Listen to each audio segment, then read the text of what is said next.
Magandang araw po mga guys, at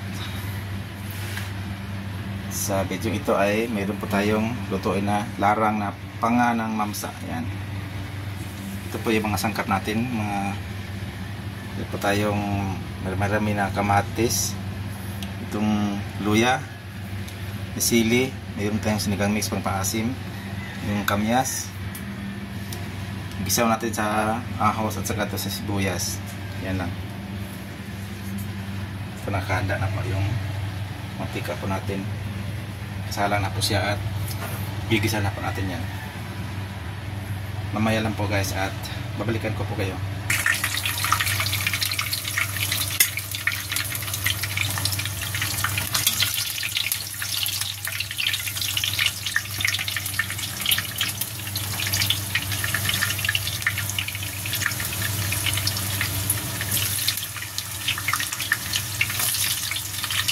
Na po yung bawang tapos itong sibuyas.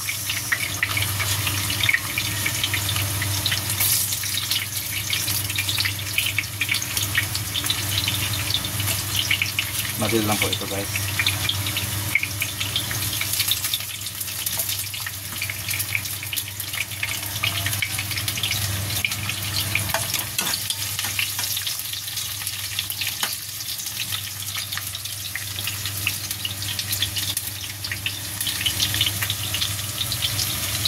Itong lahat ay isasama na po natin.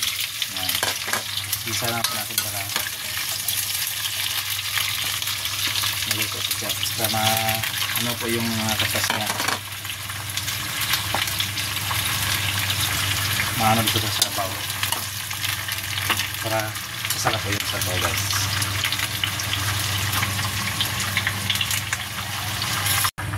Ito na po guys. At hindi ko na pinakita po sa inyo yung mga sangkap po na hindi pa nalinisan kasi pagkatatagal po tayo magluto tayo sa yun lang proseso sa pagluto. Ito lang yung pinakita po guys. Madali lang po ito.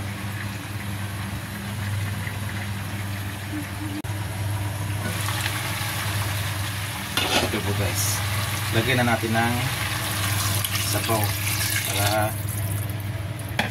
palambutin na natin ito para mag blend talaga sa sabaw itong mga sangkap po natin na tapos kunting asin pang palasa.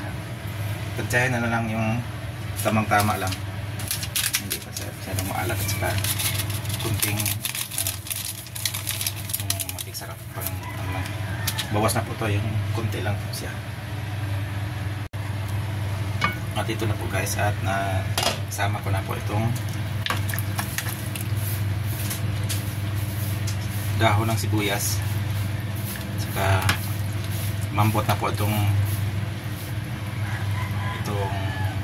mga kamatis. Panghuli na po itong isda. Pakuluan muna natin ng konti. At ito na po guys na isama na po natin itong isda, itong panga ng mamsa, at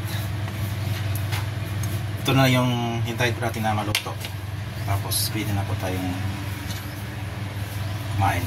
Sarap na po ito. Tapos itong kanyang sabaw ay tinikman ko na po at malasang malasa po siya. Sarap talaga.